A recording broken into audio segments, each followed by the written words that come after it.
को विस्तार से, और आज सबसे पहले बात करेंगे जिससे दिल्ली के लोग हलकान हैं, परेशान हैं, लेकिन पता नहीं नेताओं को अच्छी और स्वच्छ हवा कहां से मिल रही है। ऐसा हो सकता है कि अपने घरों में एयर प्यूरिफायर, अपनी कार में एयर प्यूरिफायर सब कुछ लगा रखे हों, इसीलिए शायद इतनी सियासत हो रही है। तो ये प्रदूषण वाली सियासत चल रही है, यानी कि दिल्ली में प्रदूषण पर सियासत। हमारी चर्चा क्यों, पूरी देश की चर्चा क्यों नहीं?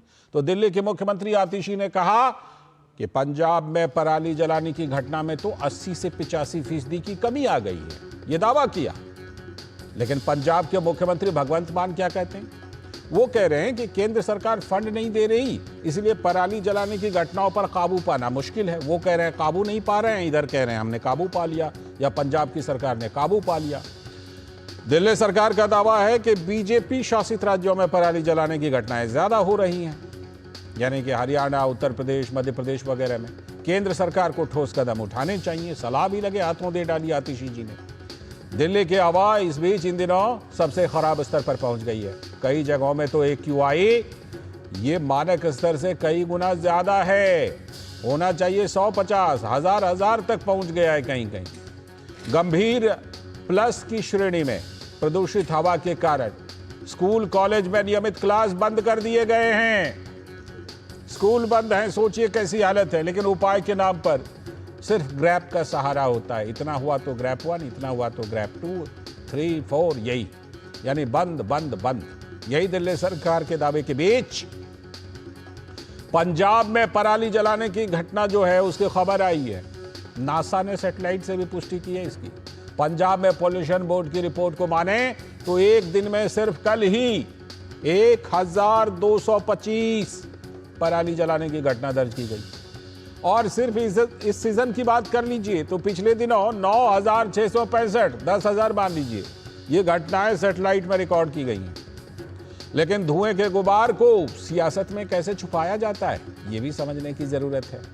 मीडिया की खबर को मानिए तो किसान निगरानी तंत्र को चकमा देने के लिए सैटेलाइट को भी चकमा दे रहे हैं। जानकार कहते हैं कि किसानों ने पराली जलाने के समय में बदलाव कर दिया है ताकि सैटेलाइट में उनकी ये करतूत कैद ना हो पाए। कई जगह पर तो सैटेलाइट के मूविंग टाइम से हटकर इस तरह की घटनाओं को अंजाम दिया जा रहा है। वरिष्ठ वैज्ञानिक हिरेन जेठवा ने अपने रिसर्च में इस पर कई खुलासा भी किया है। तो सरकारी आंकड़े भले ही गिरावट की तस्दीक कर दे रहा हूं, लेकिन अधिकांश घटनाएं तो सैटेलाइट की नजर से चुरा ली जा रही हैं। तो सवाल प्राथमिकता का है। सुप्रीम कोर्ट के आदेश के बाद हरियाणा सरकार ने एक कमेटी बनाकर इसके उपाय की कई पहल की है। किसानों को प्रति एकड़ मुआवजे के साथ डाइवर्सिफाइड फार्मिंग पर भी जोर दिया जा रहा है। लेकिन ऐसी कोशिश पंजाब सहित अन्य राज्यों में क्यों नहीं हो रही है, ये असली सवाल है, ये बड़ा सवाल है। लेकिन बहानेबाजी और पैंतरेबाजी, इसमें तो मास्टर है दिल्ली की आप सरकार। मुख्यमंत्री आतिशी का कहना है कि सिर्फ पंजाब ही दिल्ली के प्रदूषण के लिए जिम्मेदार नहीं है, बल्कि ये तो अन्य राज्यों से भी होता है। छोटे छोटे बच्चों को सांस लेने के लिए स्टेरॉइड्स की जरूरत पड़ रही है, इनहेलर की जरूरत पड़ रही है। क्यों? आप पहले वाले में? इसलिए क्योंकि देश भर में पराली जल रही है। अगर इस पूरे देश में एक राज्य है जिसने स्टबल बर्निंग की, पराली जलाने की घटनाओं को कम किया है, वो पंजाब है। पराली जलाना पिछले 6-7 साल से देश भर में बढ़ता जा रहा है। अगर पंजाब की सरकार पराली जलाने को कम कर सकती है, 80% कम कर सकती है, तो बाकी राज्यों में ये घटनाएं क्यों बढ़ रही हैं? आतिशी जी के दावे अलग, भगवंत मान जी की कहानी अलग, सैटेलाइट की कहानी अलग, वैज्ञानिक की कहानी अलग। तो भाजपा के नेता विजय गोयल का कहना है कि दिल्ली सरकार को स्वास्थ्य सेवाओं पर बहुत काम करने की जरूरत है। छोटे छोटे बच्चे मर रहे हैं इससे, इसलिए स्कूलों की छुट्टियां करनी पड़ रही हैं। और आप ये समझ लीजिए कि प्रदूषण इतना ज्यादा फैल गया है कि दिल्ली गैस चैम्बर हो गई है। AQI 500 पार हो गई है। सुप्रीम कोर्ट को दखल देना पड़ रहा है कि जब तक हम नहीं कहेंगे तब तक आप ग्रैब 4 को वापस नहीं ले सकते, क्योंकि ना कोई योजना ना कोई प्लान, आम आदमी की जा रही है जान, पर केजरीवाल सरकार सो रही है। तो वहीं दिल्ली के भाजपा अध्यक्ष वीरेंद्र सचदेवा ने कहा कि दिल्ली सरकार को पंजाब से पराली जलाने के लिए बंद करवाना पड़ेगा। ग्रैब 1, ग्रैब 2, ग्रैब 3 के बाद भी पोल्यूशन नहीं रुक रहा है। इसका मतलब आपका जो डस्ट कंट्रोल सिस्टम है वो बुरी तरह से फेल है। सड़कों की रिपेयर नहीं हुई है। 40 लाख व्हीकल रोज सड़कों पर निकलते हैं, लेकिन गड्ढों के कारण उसमें पोल्यूशन, मिट्टी इतनी होती है जिसकी वजह से PM 2.5 जनरेट होता है। आपको समझना पड़ेगा कि दिल्ली से पोल्यूशन को हटाना है तो डस्ट कंट्रोल करनी पड़ेगी। पंजाब के पराली को रोकने के लिए आपको पंजाब सरकार से कहना पड़ेगा। तो ये जो समस्या है, और इस समस्या पर ये आप लगभग हर साल इस समस्या को सुनते ही होंगे, और मुझे लगता है आपको सारी पैंतरेबाजी भी पुरानी वाली भी याद होगी। तो क्या चल रहा है प्रदूषण पर सियासत, इसी पर बात करने के लिए हमारे साथ जुड़ रही हैं हमारी संवाददाता आकांक्षा सक्सेना चंडीगढ़ से, और साथ में हमारे साथ यहाँ पर स्टूडियो में हमारे सलाहकार संपादक विनोद मिश्र जी भी जुड़े हुए हैं। मैं पहले आकांक्षा से अपडेट लेता हूँ। आकांक्षा, जिस तरह की खबरें आ रही हैं कि ये जो जितनी घटनाएं सैटेलाइट में दर्ज हो रही हैं ये तो हैं ही, लेकिन रिसर्च तो ये भी कहता है कि घटना तो इससे कई गुना ज्यादा दरअसल में है, क्योंकि बहुत सारी ऐसी तरकीब निकाल ली है कि इतने बजे सैटेलाइट नजर रख रहा है तो इतने बजे नहीं जलाना है। क्या ऐसी कुछ वहां से रिपोर्ट आपको पता चल पा रही है, और असल में पराली जलाने की घटनाएं हो कितनी रही हैं? आकांक्षा, आप तो ग्राउंड पर मौजूद हैं, ग्राउंड जीरो पर। जी लालचंद जी, ये जो पराली जलाने की जो घटनाएं हैं वो ये नहीं है कि इसी साल से ज्यादा है। हम पिछले कुछ सालों से देख रहे हैं कि ये पराली जो स्टबल बर्निंग है वो एक बहुत बड़ा इशू है पंजाब और हरियाणा के लिए, जो कि कंट्रीब्यूट करता है दिल्ली की एयर क्वालिटी के ऊपर। अगर हम बात करें इस वक्त पंजाब की, तो आपने बिल्कुल ठीक कहा कि सैटेलाइट को चकमा देने के लिए जो है टाइम चेंज कर दिया गया है फार्मर्स द्वारा, और पराली जो है वो जलाने के इंसिडेंट्स जो है वो बहुत ज्यादा इंक्रीज कर गए हैं। जैसे कि आपने बताया कि 1200 से ज्यादा एक दिन में अगर पराली जलाई जा रही है, और बहुत सारे इंसिडेंट्स भी जो हैं वो नोटिस किए गए थे। अगर हम बात करें चीफ मिनिस्टर दिल्ली की आतिशी जी की, तो वो सिर्फ पंजाब की बात करें कि पंजाब ने जो है वो पराली कम कर दी है, स्टबल बर्निंग कम कर दी है, पर अगर देखे जाए, आंकड़े देखे जाए, तो कहीं ना कहीं हरियाणा ने जो है वो बहुत अच्छे तरीके से प्रबंधन किया है। एक महीने पहले ही चीफ मिनिस्टर पंजाब भगवंत सिंह मान ने जो है फार्मर्स को अर्ज किया था कि वो क्रॉप रेसिड्यू मैनेजमेंट लोन जो है वो ले, और उनको बहुत सारे जो है और एवेन्यूज दिए थे कि किस तरीके से पराली प्रबंधन की जाए, क्योंकि उनको कहीं ना कहीं ये बात पता थी कि पंजाब जो है वो स्टबल बर्निंग में कंट्रीब्यूट करता है, और एयर क्वालिटी इंडेक्स जो खराब होता है उसमें बहुत ज्यादा कंट्रीब्यूशन जो है वो पंजाब का होता है। अगर हम बात करें सुप्रीम कोर्ट की, तो अक्टूबर 23 को सुप्रीम कोर्ट ने SUM के पीनल एक्शन अगेंस्ट पंजाब और हरियाणा दोनों को लेने के लिए कहा गया था, और उन्होंने ये भी कहा गया था कि 3 साल से जो है कोई भी वारदात जो है पराली जलाने की जो इंसिडेंट्स होते हैं, किसी को भी प्रोसिक्यूट नहीं किया गया पंजाब में। ऐसा कैसे हो सकता है जब इतना कंट्रीब्यूशन हो रहा है, इतनी पराली जल रही है, सैटेलाइट दिखा रही है, आंकड़े दिखा रहे हैं, तो ऐसा नहीं। और उसके अलावा जो डायरेक्शंस दी गई थी वो भी SAQM की जो डायरेक्शंस थी वो भी पंजाब ने नहीं फॉलो अप करी थी। तो इसके चलते अगर हम देखा जाए तो ये एक तरीके की सियासत ही देखी जा रही है, जहां पे बात करते हैं कि सेंट्रल गवर्नमेंट से फंड्स नहीं आए हैं। तो मैं आपको बताना चाहती हूँ कि 150 करोड़ से ज्यादा के फंड्स जो हैं अभी से नहीं, पहले भी आए हैं। मशीनें तो लालचंद जी ऐसा नहीं है कि हर साल खरीदने की जरूरत पड़ती है, पर एक प्रबंधन की, एक मैनेजमेंट की जरूरत होती है। कहीं ना कहीं ये प्रबंधन में ही दिक्कत है, जाहिर सी बात है। और आप जैसा बता रही हैं कि जब हरियाणा इतना अच्छा कर सकता है बगल में, तो पंजाब क्यों नहीं कर सकता? लेकिन बहानेबाजी अगर करनी हो तब तो कोई बात ही नहीं। विनोद जी, ये आतिशी कह रही हैं पंजाब ने बहुत अच्छा काम किया, बाकी लोग भी उनसे सीखें, और रिपोर्ट क्या कह रही है, सैटेलाइट क्या कह रहे हैं, खुद भगवंत मान क्या कह रहे हैं? इसको पैंतरेबाजी और बहानेबाजी ना माना जाए तो क्या माना जाए विनोद जी?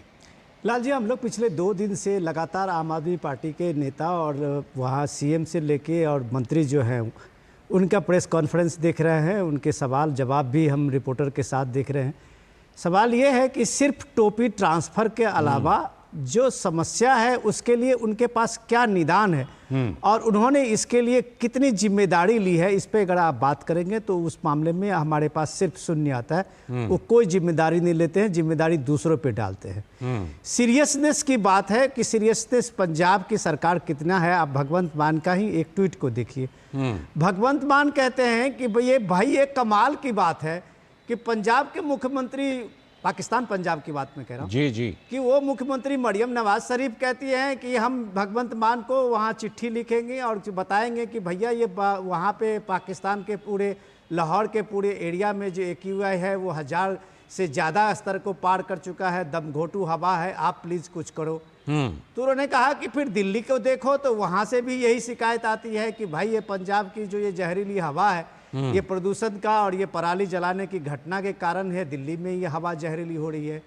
तो वो मजाक करते हुए इस बात को कहते हैं कि भाई दिल्ली की ये पंजाब की जो ये धुआं है वो क्या गोल गोल चक्कर काट रहा है, कभी पाकिस्तान जा रहा है, कभी दिल्ली आ रहा है। तो अब सवाल है कि एक सीएम का सीरियसनेस देखिए कि उसे एक जोक बनाता है। सही और यहाँ इस दिल्ली में अगर ये सीएम अतिशी इस बात के लिए उसको एक सर्टिफिकेट देते हैं अपने सीएम को, भगवंत मान को, कि उसने कमाल का काम कर दिया जी। तो अब सवाल है कि भगवंत मान फिर ये रोना क्यों रोते हैं कि सेंटर की तरफ से हमें कोई फंड नहीं मिलता, हमें किसानों को मुआवजा देना होता है और हम मुआवजा दे नहीं पाते हैं जी। अब सवाल है, जो आकांक्षा बता रही थी कि हरियाणा सरकार ने जो सुप्रीम कोर्ट के डायरेक्शन के बाद जो कमेटी बनाई और उसके बाद हरियाणा सरकार ने उसको कैसे जमीन पे उतारा, वहाँ प्रति एकड़ 1000 रुपये किसानों को दिया जाता है। एक तो उनको ये अनुदान मिला, दूसरा बड़े मशीन खरीदने के लिए किसानों को 50% सब्सिडी पे हरियाणा सरकार मशीन खरीदने के लिए दिया है, जो कम से कम किसान जो है वो पराली को जलाने के बजाय उसके दूसरे उपयोग करने के लिए मशीन का उपयोग किया जाता है। अब ये सवाल तो जो उपाय के हैं हम देख रहे हैं कि उसका एक नतीजा भी हमारे सामने में है। डाइवर्सिफाई फार्मिंग तो एक अलग तरीका है जो हरियाणा ने एक बेहतरीन तरीका से अपनाया है, लेकिन पंजाब इन सारे उपक्रमों में हमारे सामने में तो कोई भी तस्वीर नहीं है कि पंजाब सरकार ने, चाहे वो फंड देने की बात हो, मुआवजा प्रति एकड़ देने की बात हो, या फिर मशीन खरीदने के लिए सब्सिडी देने की बात हो, किसानों को ही हम अकेला दोष नहीं दे सकते। किसानों को जो मदद चाहिए उसके लिए भी तो भगवंत मान सरकार वहां कोई बजट नहीं रखा है, तो फ्रीबी की बात कर रहे हैं जी। तो सवाल है कि वो केजरीवाल जी का जो आपने देखा होगा 2 साल पहले उन्होंने आविष्कार किया था कि एक बोतल से उन्होंने कोई एसिड का एक निर्माण किया था और दावा किया था कि इससे पराली की समस्या खत्म होगी, बस छिड़काव करो और पूरा पराली खत्म। तो भाई वो एक बोतल कम से कम 500 बोतल आप पंजाब क्यों नहीं भेज देते कि वहां कम से कम पराली जलाने की नौबत नहीं आएगी। और वो बोतल कहाँ गया और वो एडवर्टीजमेंट भी इन दिनों नहीं दिख रहा है। तो ये सारे सगुफे से आप जो ये सियासत, जो प्रदूषण वाली सियासत आप कह रहे हैं, वो बिल्कुल दिल्ली की ये जहरीली हवा लोगों के जीना मुश्किल, बिल्कुल जीना मुश्किल है। चिंताजनक खबर है, लेकिन फिर भी थोड़ी सी हंसी आ रही है आकांक्षा कि हमारे किसान क्या सच में इतने हाईटेक हो गए हैं कि वो सैटेलाइट को भी चकमा दे रहे हैं और क्या क्या उपाय अपना रहे हैं, क्योंकि पंजाब सरकार ने तो कोई उपाय अपनाया नहीं। हमारे किसान, देश के किसान, पंजाब के किसान इतने हाईटेक हो गए हैं कि सैटेलाइट को चकमा दे रहे हैं। और क्या क्या उपाय अपना रहे हैं? लालचंद जी, अगर देखा जाए कि अगर जब प्रबंधन नहीं होता है, किसान के लिए बहुत बड़ी चुनौती होती है कि किस तरीके से जो है पराली को ठिकाने लगाए, और सबसे आसान तरीका है जलाने का। तो ये एक बहुत पुराना तरीका है, पर जिस तरीके से अब उसके ऊपर पाबंदी लगाई जा रही है, जिस तरीके से जो अब उसके ऊपर जो आपके कॉम्पनसेशंस जो हैं वो भी एनवायरमेंटल कॉम्पनसेशंस हैं जो बढ़ा दिए गए हैं, उसके चलते। और आपको मैं ये भी बताना चाहती हूँ कि पंजाब सरकार ने जो है उन सारे किसानों को जो है एक रेड साइन कर दिया गया है, उनको रेड उनको कर दिया गया है इस तरीके से कि वो लोग भी इस बात से बहुत ज्यादा तकलीफ में हैं और परेशान हैं कि किस तरीके से इसका प्रबंधन करें। इसका प्रबंधन करने का सबसे तरीका यही है कि there has to be a management, एक मैनेजमेंट के जिस तरीके से, क्योंकि ये एक ऐसी चीज है कि जो हर साल होती है। ठीक है, हर साल ही जिस तरीके से स्टबल बर्निंग हो रही है, तो हमें जिस तरीके से हरियाणा काम कर रहा है, ठीक कहीं है। ना कहीं एक मैनेजमेंट जो है हमें लानी पड़ेगी, एक तरीके से एक पूरी एक टीम गठित करनी पड़ेगी जो बिल्कुल। शुरू से ही किसानों के साथ मिलकर स्टबल बर्निंग जैसी जो प्रॉब्लम है उसको एड्रेस कर पाए। बिल्कुल, ये नहीं ठीक कि है। ब्लेम गेम करें। अभी जो देख रहे हैं वो ये देख रहे हैं क्योंकि दिल्ली में और पंजाब में सरकार आम आदमी पार्टी की जी, है, आकांक्षा। तो सिर्फ आप पंजाब के सरकार की पीठ थपथपा रहे हैं, पर जाहिर सी हरियाणा बात की है कि कहीं सिर्फ बात ही नहीं टोपी कर रहे, जहां ट्रांसफर की से अगर काम आपने होगा देखे नहीं, तो क्योंकि ये हरियाणा मामला और गंभीर है। बाकी जो स्टेट्स है वो बिल्कुल, सिर्फ टोपी ट्रांसफर से ये बात बनेगी नहीं, मामला गंभीर है। आप चंडीगढ़ से खांस रही हैं, हम भी दिल्ली में बहुत ज़्यादा खांस रहे हैं, इसी से पता चलता है। और सोशल मीडिया पर एक जोक भी चलता है, केजरीवाल जी मुख्यमंत्री पद से हटे लेकिन सब खांस रहे हैं बिल्कुल, है ना। ये सोशल मीडिया पर जोक भी लगातार चल रहा है, लेकिन ये मामला सीरियस है। बहुत बहुत शुक्रिया आकांक्षा, जुड़ने के लिए आपका चंडीगढ़ से। और विनोद जी, आप हमारे साथ बने रहिएगा, क्योंकि हम आगे चल करके आपसे एक ख़ास चर्चा करने वाले हैं। और वो ख़ास चर्चा करने वाले हैं कि जो वोट बैंक की सियासत है वो और सेक्युलरिज्म किस तरह